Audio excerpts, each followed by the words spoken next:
नमस्कार, मैं आस्था पांडे और आप देख रहे हैं सी न्यूज भारत और करेंगे खास खबर की ओर। कुशीनगर के नौरंगिया स्थित सरस्वती देवी महाविद्यालय में जनसेवक एवं शिक्षाविद पवन कुमार दुबे की पहल पर आयोजित रोजगार मेले में युवाओं का उत्साह देखने को मिला। रिलायंस स्मार्ट बाजार और बंसल वायर इंडस्ट्रीज जैसी प्रतिष्ठित कंपनियों में रोजगार पाने के लिए सैकड़ों युवक युवती पहुंचे। ग्रामीण क्षेत्र के युवाओं को रोजगार से जोड़ने के उद्देश्य से आयोजित इस रोजगार मेले में बड़ी संख्या में अभ्यर्थियों ने हिस्सा लिया। रोजगार मेले में रिलायंस स्मार्ट बाजार तथा Bansal wire industries private limited के प्रतिनिधियों ने युवाओं का इंटरव्यू तक लिया। आयोजकों के अनुसार इस रोजगार मेले के माध्यम से 400 से अधिक युवाओं को रोजगार के अवसर प्राप्त हुए। कार्यक्रम में जनसेवक पवन कुमार दुबे एवं उनकी पत्नी श्वेत लाना दुबे भी मौजूद रहीं और युवाओं का उत्साहवर्धन भी किया। गौरतलब है कि पवन कुमार दुबे इससे पहले भी कई रोजगार मेलों का आयोजन कर चुके हैं, जिनके माध्यम से हजारों युवाओं को रोजगार के अवसर प्राप्त हुए हैं। वहीं ग्रामीण क्षेत्रों में बड़ी कंपनियों को लेकर स्थानीय युवाओं को रोजगार उपलब्ध कराने की ये बड़ी पहल लगातार चर्चा का विषय बनी हुई है। विशाल रोजगार मेला लगा हुआ है। तकरीबन 400 से ज़्यादा बच्चों ने इसमें हिस्सा लेकर के और अपना भविष्य सुधारने की कोशिश किया है और इन तमाम चीज़ों का जिन्होंने पहल किया है वो पवन कुमार दुबे जी हैं, जो इतने विशाल रोजगार मेला लगाए हुए हैं। सर, क्या मकसद है इसके पीछे और ये जो इतना बड़ा रोजगार मेला आपने लगाया है, क्या रीज़न है? भाई, युवाओं को रोज़गार देना ये व्यक्ति का धर्म है। सभी जो युवा अगर रोज़गार चाहते हैं उन्हें रोज़गार उपलब्ध करा रहे हैं और किसी को ज़रूरत है और हमारे पास वो संसाधन है तो हमने देश की 2 बड़ी कंपनी को यहाँ बुलाया है, बंसल को, रिलायंस स्मार्ट को, और वो हमारे यहाँ के युवाओं को दिल्ली और नोएडा में रोज़गार देने का काम कर रहे हैं। तो ये हमारा धर्म है, इस धर्म का निर्वहन कर रहे हैं। ये पहली बार है या इससे पहले भी हो चुका है? क्या ये आखिरी है या आगे भी होता रहेगा? नहीं, ऐसा अभी तो कभी रोज़गार देने का काम आखिरी हो ही नहीं सकता। ये अनवरत प्रक्रिया है और 20 से अधिक रोज़गार मेले हमने आयोजित किया। अभी फिर 1 तारीख को माननीय राष्ट्रीय अध्यक्ष श्री अखिलेश यादव जी के जन्मदिन पर हम लोग एक और रोज़गार मेले का कार्यक्रम करेंगे और यह प्रक्रिया हमारा अनवरत चलता रहेगा और खड्डा विधानसभा क्षेत्र के घर घर बच्चों को उनके रोज़गार से जोड़ने का हम काम करेंगे। इन सब का मकसद क्या है? रोज़गार देने का जो ये मकसद है, खड्डा विधानसभा के युवाओं को ही सिर्फ जोड़ना है या पूरे डिस्ट्रिक्ट के युवाओं को जोड़ना है? और जो 400 प्लस बच्चे आए हुए हैं, ये कौन बच्चे हैं? सिर्फ खड्डा के हैं या फिर अगल बगल ज़िले के भी हैं? देखिए, हम कभी बच्चों को क्षेत्र के आधार पर नहीं बांट सकते। यहाँ गोरखपुर के भी बच्चे आए हैं, महाराजगंज के भी बच्चे आए हैं, देवरिया से भी बच्चे आए हैं, हर ज़िले के बच्चे हैं। तो जो रोज़गार जाति देख करके, धर्म देख करके, क्षेत्र देख करके नहीं दिया जाता है। जो लोग भी इस रोज़गार मेले में आए हैं और योग्य हैं उन्हें यहाँ रोज़गार उपलब्ध कराया जा रहा है और मैं ग्रुप को धन्यवाद देता हूँ कि उन्होंने हमारे ऊपर विश्वास किया और सभी युवाओं को मैं धन्यवाद देता हूँ कि इस रोज़गार मेला को लोगों ने सफल बनाया है। अब तक जो है, जो भी यहाँ पे नेता आए, अभिनेता आए या जनसेवक कोई भी आया तो इस तरीके की सोच लेकर के नहीं आया कि चलो नेता बनने से पहले ही हम लोगों में कुछ करके दिखाते हैं। आपके दिमाग में कैसे आया कि हम पहले अपना फील्ड बना लें और लोगों को रोज़गार दें और एक आईना दिखा दें लोगों को कि इस तरीके से समाज में होनी चाहिए? ये कैसे आपके जहन में आया? नहीं, यही तरीका ही है। अभी ये परंपरा पिछले 20-25 सालों में हुआ कि टिकट का जुगाड़ करो, नेताओं की परिक्रमा करो और हवा बनी हुई है और माहौल बना हुआ है, टिकट लेके आओ, 6 महीने, 4 महीने, 2 महीने में चुनाव जीत जाओ।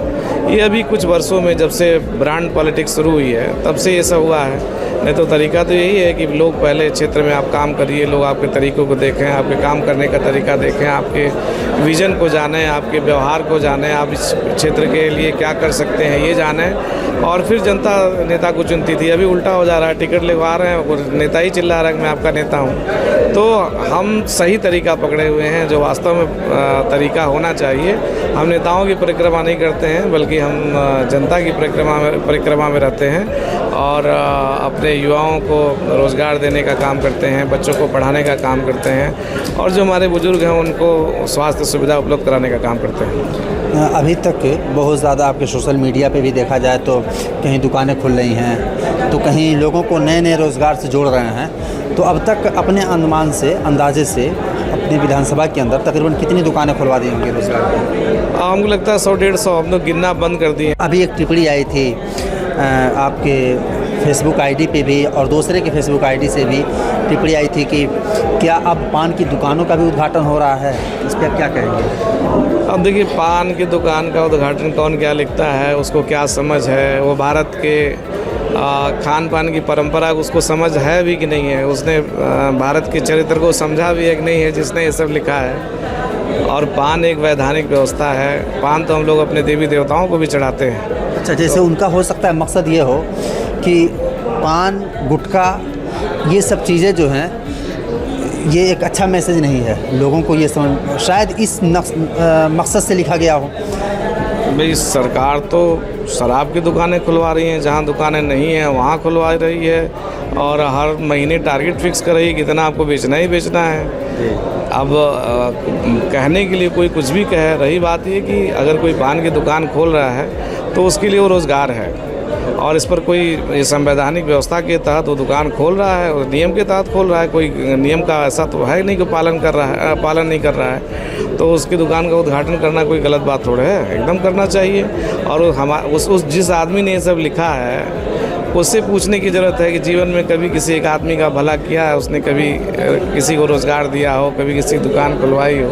हमने तो उस बच्चे का दुकान भी नहीं खुलवाया हो, तो अपने संसाधन से अपनी व्यवस्था से किया है। उनका मेरे प्रति भाव था, सच्चे हृदय से उन्होंने मुझे बुलाया था और हम जाकर के उसका उद्घाटन किया, और मुझे इस बात का गर्व है कि मैंने उस दुकान का उद्घाटन किया और उस बच्चे का हमने उत्साहवर्धन किया, वो बच्चा आगे बढ़े और उसका कारोबार आगे बढ़े, उसकी हमारी शुभकामनाएं। और केवल पान की दुकान थोड़े खुला है, उसने और भी उसमें ढेर सारे जो है जनरल किराना स्टोर है, उसमें और भी सामान वो बेच रहे हैं, और पान बेच रहे हैं तो कोई बुरी बात नहीं है। हमारी परंपरा में हज़ारों साल की भारतीय सनातन परंपरा में पान खाने और की परंपरा रही है और आगे भी रहेगी। उसको समझ नहीं है जिसने, मुझे पता नहीं है कौन है वो, लेकिन जिसने भी लिखा है उसको फिलहाल भारत के बारे में कुछ नहीं पता है। अच्छा, अभी खड्डा विधानसभा के लिए आगे आपका क्या प्लान है?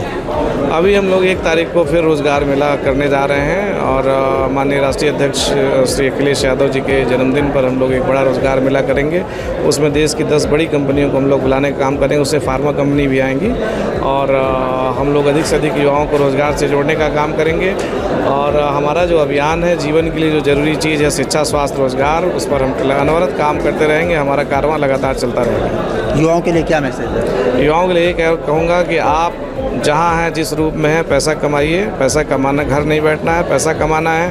5,000, 10,000, 20,000 चाहे वो नौकरी के माध्यम से मिले, रोजगार चाहे दुकान के माध्यम से मिले, जैसे भी करिए पैसा कमाना सीखिए, पैसा कमाने कार्यस्थल पर काम करना सीखिए, और अपने घर परिवार की परवरिश करिए।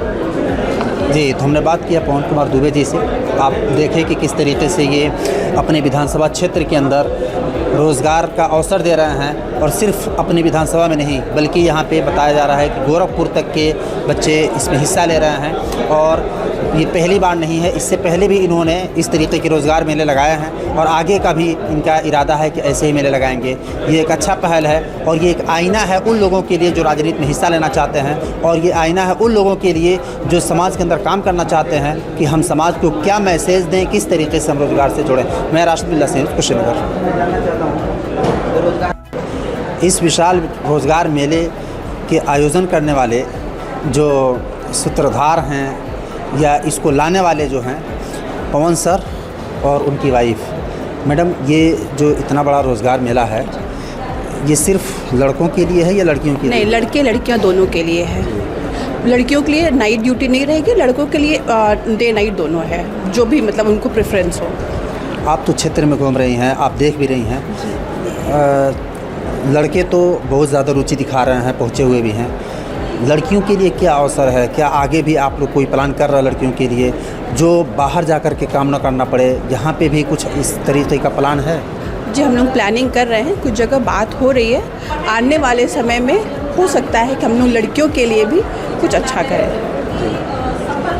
तो आगे का जो प्लान है लड़कियों के लिए, तो वो तो उन बच्चियों के लिए है जो आगे प्लान कर रही हैं। जो फ़िलहाल अभी बच्चियां हैं इस रोज़गार मेले में जो शामिल हुई हैं, वो अपना हिस्सा ली हैं, क्या उनको भी अवसर मिला है? हाँ, बिल्कुल मिला है। सभी क्वालिफाइड हो चुकी हैं। बस उनका ये है कि वो एक बार जाके अपने घर पे अपने गार्जियन से, अपने पेरेंट्स से एक बार बात करेंगी फिर। बट वो लोग हैं अभी कि मैम जा।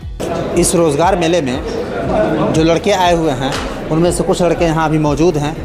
जरा इनसे हम बात कर लेते हैं। जैसे ये क्या नाम है आपको? श्यामू गौड़। किस चीज़ के लिए आए हुए हैं आप? ये रोजगार मेला लगवाए थे पवन दुबे जी, उसी के लिए आए थे। तो किस चीज़ में सिलेक्शन हुआ है आपका? बंसल कंपनी है एक गाजियाबाद में, उसी में हुआ है।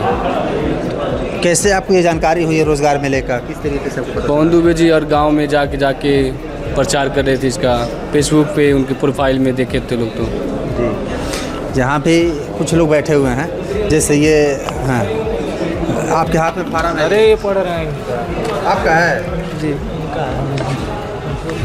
ये जो फार्म है आपका है? हाँ मेरा है। अच्छा, किस लिए आए हुए हैं यहाँ पे? नौकरी के लिए, नौकरी करने के लिए। नौकरी के लिए। चलिए, सब लोग बोल भी नहीं पाते हैं। यहाँ पे ये कुछ लड़के हैं। भाई, आप बहुत तेज़ी से जा रहे हैं, आप किस लिए आए थे यहाँ पे? हम जॉब के लिए आए थे। तो क्या हुआ, लगा? हाँ लगा। किस चीज़ का सिलेक्शन हुआ है? रिलायंस मोट में। रिलायंस मोट में। आप भाई कहाँ के हैं? मैं महुआ का हूँ। अच्छा, क्या हुआ? कुछ रिलायंस के लिए हैं। अच्छा। रिलायंस में हुआ है। हो गया है जी। अच्छा, क्या सैलरी वगैरह क्या बताया? पूरा जोड़ जाड़ के 28,000 बताए हैं लोग। उसमें आपका फूड है, रहना होना है। अब अपने बचाने के अनुसार जितना बचेगा वो कंपनी वाले बताए हैं लोग। जी जी। कितने साल के लिए हुआ है? कभी भी आप छोड़ सकते हैं या वो तो मर्जी के ऊपर है। मर्जी के ऊपर? मर्जी। तो इसका श्रेय आप किसको देते हैं कि आपके इस ग्रामीण क्षेत्र के अंदर ये इतना बढ़िया अवसर जो आया है, इतना अच्छा अवसर मिला है, किसको आप इसका श्रेय? मैं इसका अवसर देता हूँ यहाँ के जो हैं जनसेवक पवन दुबे जी को। बहुत खड्डा के लिए, ये क्षेत्र के लिए, बहुत विकास के लिए लगे हुए हैं। उनका बहुत ज़्यादा श्रेय है इसमें। आप लोग क्या कहेंगे कि ये जो रोज़गार मेला लगा है, इसमें इतने बच्चों ने हिस्सा लिया, 400 से ज़्यादा बच्चों ने हिस्सा लिया, क्या कहेंगे इस पर? ये बहुत अच्छी स्कीम है। इसके थ्रू बहुत से कैंडिडेट को जॉब मिल रही है, अच्छी अपॉर्चुनिटी है। कि हमारे एरिया के लिए, हमारे कॉन्स्टिट्यूंसी के लिए अच्छा काम कर रहे हैं सर ये। जी। ये होना चाहिए, ये होना चाहिए सब। जी।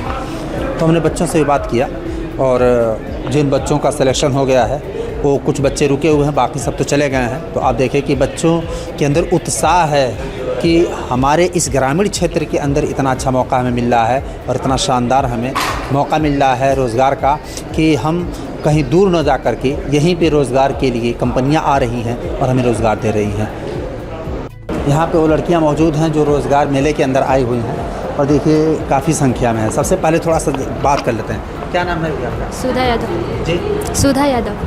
आप भी आई हुई इसमें रोज़गार मेले में? जी। हिस्सा लेने के लिए आई हो? क्या? इसमें शामिल होने के लिए आई हो, तो क्या हुआ है, आपका सिलेक्शन हुआ कि नहीं? अभी मतलब इंटरव्यू लिए हैं लोग, आगे पता नहीं। आप इंटरव्यू दी हो?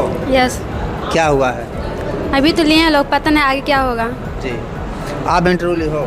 हाँ। क्या हुआ, इंटरव्यू दी है तो उसमें क्या हुआ है? सिलेक्शन हुआ है, कहीं जाने की बात हुई है या क्या रास्ता बताया उन लोगों ने? सिलेक्शन तो हो गई है, लेकिन जो इंटरव्यू पास मान लीजिए फाइनल डिसीजन में है तो उसके लिए जाना पड़ेगा हम लोग को बाहर रह के उसके कंपनी हम लोग को ज्वाइन करना पड़ेगा।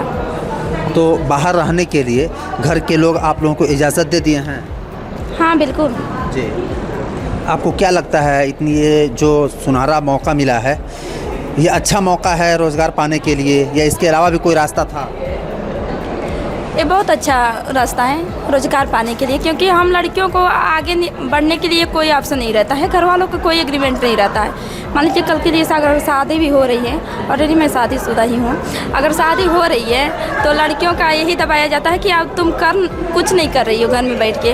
तो अगर लड़कियाँ इस वक्त काम कर रही हैं तो कल के लिए इनको कोई दबाने वाला नहीं रहेगा कि आपके लिए कुछ है नहीं। आपको इसके बारे में कैसे जानकारी मिली है, इस रोज़गार आयोजन के बारे में? सर अजीत सर हैं, उन्हीं के द्वारा। जी। तो क्या हुआ, आप लोग इंटरव्यू दे दी अपनी?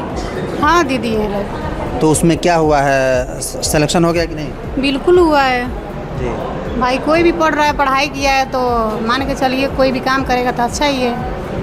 जी। आप लोग बोलेंगे इसमें, कौन बोलेगी?